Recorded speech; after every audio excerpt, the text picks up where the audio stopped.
So I'm going to go ahead and clean the throttle body and clean the idle air control valve and just clean the whole throttle body up, check the plugs, check the coils and all that, and then we'll see where we go from there. I'm not going to record it because it's self-explanatory, but hopefully I can get it running pretty good. Your hose is off. There's two 10mm bolts, one on the right side, as you can see right there, and then on the left.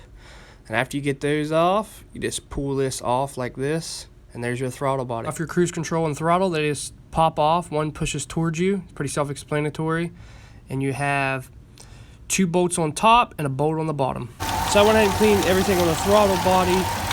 And this has a little tick, and I think it might have some dirty oil. Maybe clean the valve lash adjusters. See if that cleans it up. So I've had it running for a while. It still has that little tick. The oil definitely needs changed. It sounds pretty good though, other than that little bit of a tick. But like I said, I might be able to clear that up by cleaning the valve lash adjusters. Had it running for a while now, no overheating. The oil pressure carries really, really good, and nothing stalled or tried to quit or miss. So it seems to be doing all right. I have to correct that ticking, like I said, but I might not be able to do that. I might have to just run it like that, but we'll see. We'll diagnose that. So like I said, I went ahead and took the throttle body off. Self-explanatory. It's only 3 bolts. Take the air breather off, you take the air filter off, take the hose off, take the air breather off. It's two 10mm bolts on both sides, and then take the hose clamp off on the back of the throttle body, pop it off, and take the throttle body off. And I just took all the sensors out, cleaned the sensors, cleaned the throttle body, polished it up, and it seemed to be running really, really good. Before, I think it was running really rich because the idle control valve couldn't move. It was so carboned up in there. I mean, it was bad. I've not seen one that bad before. It was just, it wouldn't allow it to move. So I went ahead and cleaned all that stuff. Now it seems to be running great because when I took the air cleaner off, it smelled like gas, like it was flooding. And after that, after I cleaned the idle air control valve, it didn't smell like that anymore. It seemed to be running pretty good. It runs smooth. And it sounds good to me. It sounds good, other than that little tick. Now that could be the valve lash adjusters, I think they call it. It could be sticking or something like that. I have to take the valve covers off and see. I have to do that anyway because they are leaking. They're leaking down on the manifold, so I have to go ahead and buy gaskets for that. And I checked all the coils, all the sensors work. Everything works like it should. There's nothing wrong with the Jeep. And after I cleaned the throttle body, like I said, it seems to be running a lot better. It hasn't stalled. It hasn't done anything weird. It seems to be running good. It takes its gas good. And if I don't find anything wrong with anything under the valve cover, I might run some seafoam through it. I know it definitely needs oil change because that Jeep's been flooding, and I think it's been flooding. And the oil smells like gasoline, so I need to correct that as soon as possible. I've been looking online what's the best oil to run in these things, and everybody's saying full synthetic, so I think I might try that. It might quiet it down. I think it might just have dirty oil in it, because the boy said he had an oil change for it. The boy drove it, okay?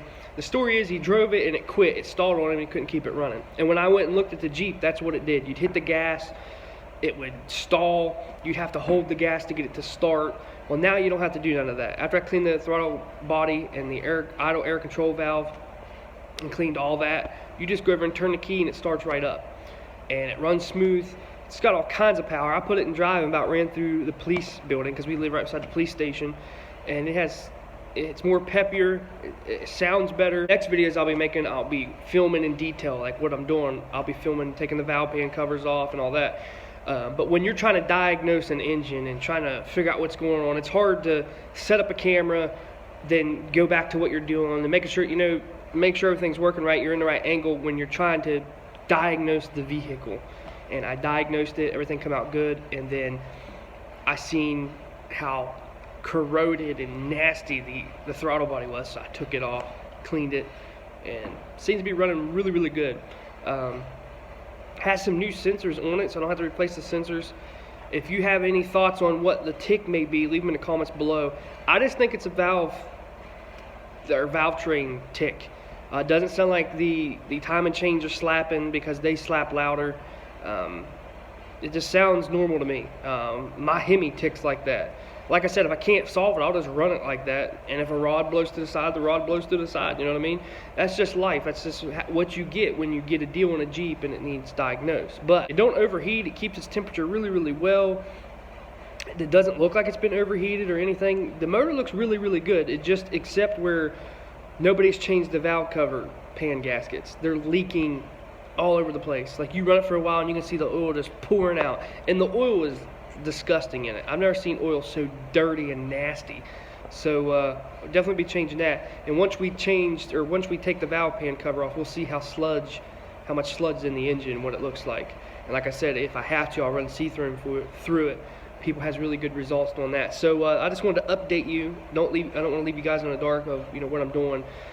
It was 50 degrees and we're supposed to get really, really cold temperatures, so I won't be working on it for a while. You might not see content on it for a while, but I just wanted to update you guys on what was going on. And if you heard a sound like this, if yours done that, leave in the comments below. That whistle sound is normal for these 4.7s. I've listened to some other ones and they do that. It's like a whining sound. There was no vacuum leaks found. Everything checks out except the throttle body. That was the problem. So I hope you guys enjoyed this little update video. I'm Cherokee Ronnie. Stay dirty, my friends.